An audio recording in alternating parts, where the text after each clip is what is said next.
درود و مهر بر تو دوست داشتنی، تو رفیق عزیزم، تویی که اومدی یک پیام، یک نشونه بگیری برای اینکه آگاهتر، بهوشتر و در لحظه زندگی کنی. امیدوارم هر کجای دنیا، هر ساعت از شبانه روز که هستی، حالی خوب و لبی خندون و دلی شاد داشته باشی و امروز آرامش سهم بزرگی توی زندگیت داشته باشه. بر حسب ادب و وظیفه اگر به تازگی وارد چنل شدی بهت خیر مقدم و خوش آمد میگم و اینو بدون که توی چنل راز من حافظ خانی و انرژی خانی انجام میدم و تمام تلاشم اینه که یک پیام، یک نکته پیدا کنم از توی کلام حافظ که گوشه ذهنمون قلاب بشه که شاید یه روزی یه جایی توی یک بزنگاهی اون تصمیم درست رو بگیریم. من چند ثانیه سکوت میکنم تا فرصت داشته باشی که از هیاهو و شلوغی‌های روزمره فاصله بگیری، ذهنتو آماده کنی برای شنیدن پیام امروز.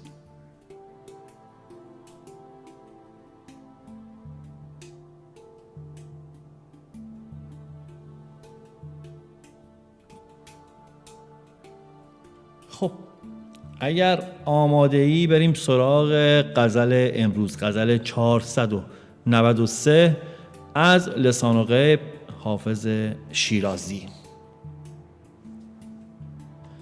ای پادشه خوبان داد از غم تنهایی، دل بی تو به جان آمد وقت است که بازایی. دائم گل این بستان شاداب نمی ماند، دریاب ضعیفان را در وقت تنهایی. دیشب گله زلفش با باد همی کردم، گفتا غلطی بگذر زین فکرت سودایی.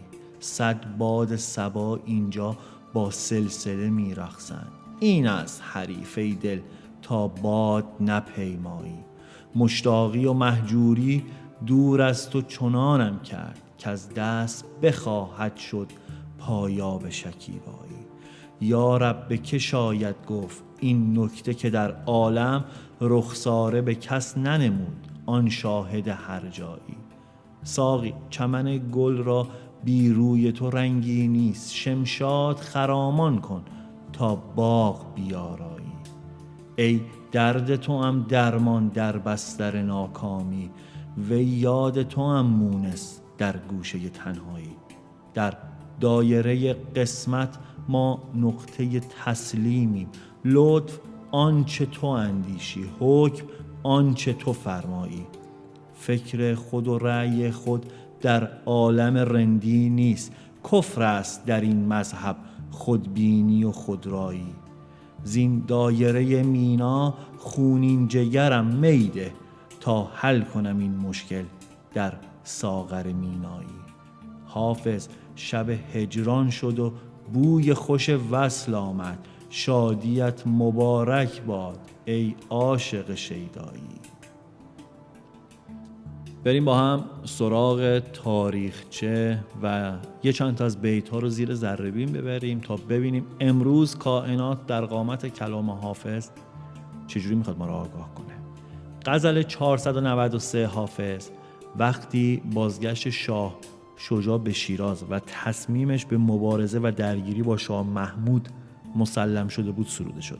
حافظ میگه ای پادشاه زیبارویان، از قصه تنها بودن دارم نزد تو شکایت میکنم، بدون تو دلم داره از دست میره و دیگه موقعش رسیده که به دیار برگردی. گل همیشه تازه نیست، الان که قدرت داری ضعیفان رو دریا.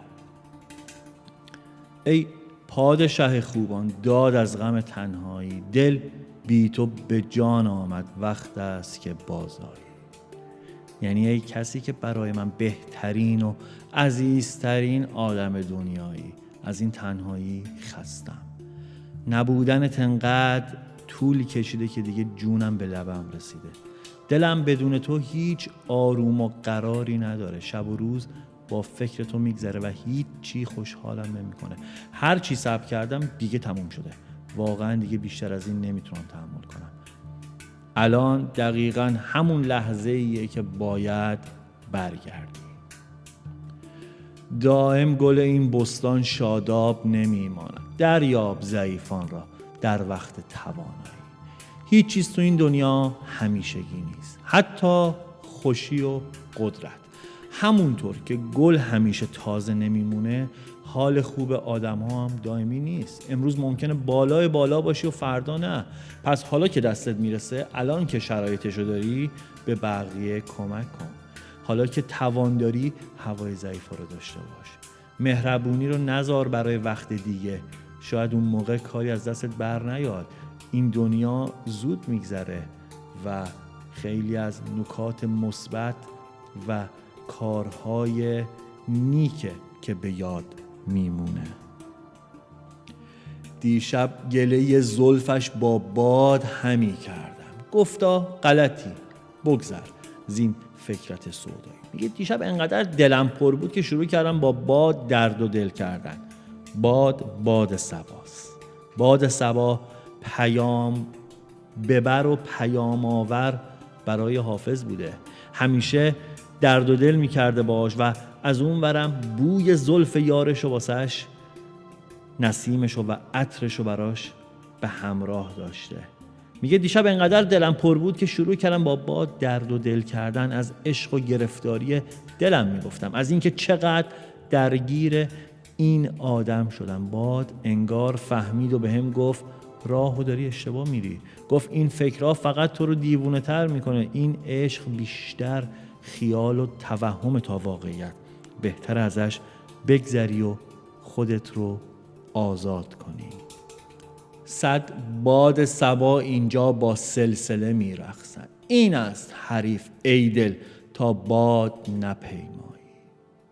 دنیا مثل باد همش در حال حرکته و هیچ چیز ثابت نمیمونه. همه چیز تغییر میکنه، چه بخوای چه نخوای. دل من داره با خودش میگه اگه بخوای لجبازی کنی ضربه میخوری. زندگی حریف قویه، با زور جلو نمیاد. اگه همجهت با جریان نری عقب میمونی. باید یاد بگیری انعطاف داشته باشی. گاهی همراه شدن عاقلانه تر از جنگیدنه. مشتاقی و مهجوری دور از تو چنانم کرد که از دست بخواهد شد پایاب شکیبایی. این دلتنگی و دوری از تو منو به آخر خط رسونده. هم عاشقتم هم ازت دورم و این بدترین حالته. هر روز انتظار کشیدن داره سخت‌تر میشه. صبری که داشتم داره ذره ذره از بین میره. دیگه اون آدم مقاوم قبل نیستم. احساس میکنم تحملم دیگه سر اومده. یه قدم دیگه من کامل فرو میریزم. یارب به که شاید گفت این نکته که در عالم رخساره به کس ننمود آن شاهد هر جایی. خدایا این حرف دلمو من به کی بگم؟ این عشق انگار سرنوشت هیچ کس نیست. همش ازش حرف میزنن ولی نصیب کسی هم نمیشه. همه جا حضور داره اما مال هیچ کس نیست. یه معشوق دور از دسترس. آدم هر چی دنبالش میره نمیرسه. و این چه داستانیه که من درگیرشم و نمیتونم متمرکز روی زندگیم تمرکز داشته باشم. ساقی چمن گل را بی روی تو رنگی نیست. شمشاد خرامان کن تا باغ بیارایی. بدون تو دنیا هیچ لطفی نداره. همه چیز سر جاشه ولی انگار روح نداره. گل هست، باغ هست ولی شادی نیست. فقط با حضور تو همه چیز جون میگیره. راه رفتنت، نگاهت، بودنت دنیا رو قشنگ میکنه. تو که بیای همه چیز درست میشه. تو خود رنگ و زندگی هستی. تو بیت 8 که میگه ای درد تو هم درمان در بستر ناکامی و ای داد تو هم مونس در گوشه تنهایی. عشق تو با این که درد داره ولی تنها چیزیه که حالمو بهتر میکنه. منظورش فکر کردنشه. زمانی که کسی رو میخوای، هدفی رو داری، برای چیزی داری تلاش میکنی، حتی فکر کردن بهش حال تو رو خوب میکنه. وصف العیش نصف العیش. میگه درسته که ندارمت، ولی اون خاطره بازی کردن با تو، اون تصور کردن، اون تجسم، اون تصویرسازی از تو، همون تو لحظه میتونه حال منو خوب کنه. حتی وقتی شکست میخورم باز یاد تو آرومم میکنه. دردی که از تو میاد فرق داره با بقیه دردا، تلخه ولی دوست داشتنیه. تو تنهایی هم فقط فکر تو همراهمه، یادت نمیذاره خالی بشم. همین کافیه که من بتونم دووم بیارم. جالبه ها. ای درد تو هم درمان در بستر ناکامی. و شاه بیت این غزل بیت 9 که بارها و بارها شنیدینش و ازش ترانه های معروفی هم هست که میگه در دایره قسمت ما نقطه تسلیمیم، لطف آنچه تو اندیشی، حکم آنچه تو فرمایی. میگه من دیگه با سرنوشتم دعوا ندارم، هر چی قراره بشه پذیرفتم، دیگه نمیخوام کنترل همه چیز دست من باشه. میدونم بعضی چیزا دست من نیستا، هر چی تو صلاح بدونی همونه، حکم با توه نه با خواست من تسلیم این راهم. حافظ با یه تصویر ساده جایگاه انسان رو توی جهان نشون میده. دایره نماد تقدیره، نظم بزرگی که همه چیز در اون میچرخه و ما در این دایره نه مرکزیم نه حاکم، فقط یک نقطه‌ایم، اما نقطه‌ای که تسلیمه. این تسلیم از سر ناتوانی نیست، از جنس شناخته، از جنس آگاهی عاشقانه. حافظ نمیگه ما مجبوریم، میگه ما پذیرفتیم و بعد ادامه میده لطف آنچه تو اندیشی، حکم آنچه تو فرمایی. چه اون چه از روی مهربونی رقم بزنی، چه اون چه با قاطعیت حکم کنی، هر دو برای من قابل پذیرشه. اینجا حافظ به ما یاد میده آرامش گاهی نه در تغییر دادن جهان بلکه در اعتماد به مسیر اونه. شاید قدرت واقعی در کنترل همه چیز نباشه، بلکه در این باشه که بدونی کی باید تسلیم بشی. و توی بیت 12 که میگه حافظ شب هجران شد بوی خوش وصل آمد، شادیت مبارک باد ای عاشق شیدایی. ای حافظ انگار شب سخت جدایی داره تموم میشه، بعد این همه انتظار نشونه های خوب داره پیدا میشه، بوی رسیدن و آرامش میاد، انگار قراره بالاخره دلت آروم بگیره.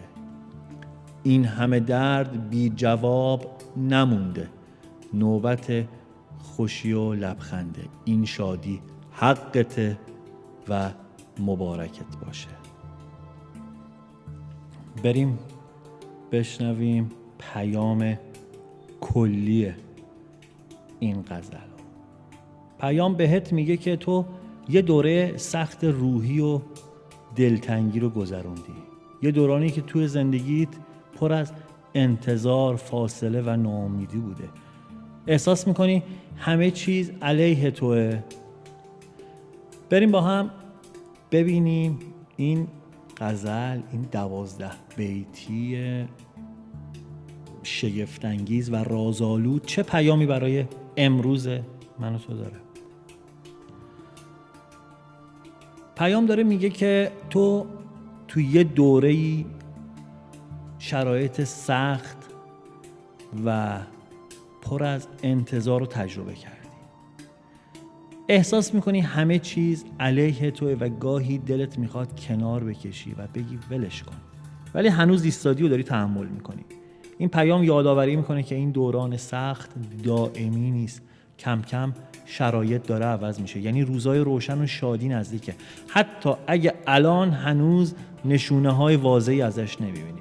پیام میگه خیلی وقتا زندگی با زور و لجبازی درست پیش نمیره، بعضی مسائل رو باید رها کنی، بعضی چیزها رو بذار خودش حل بشه و با جریان زندگی همراه باش، انعطاف داشته باش و آروم باش.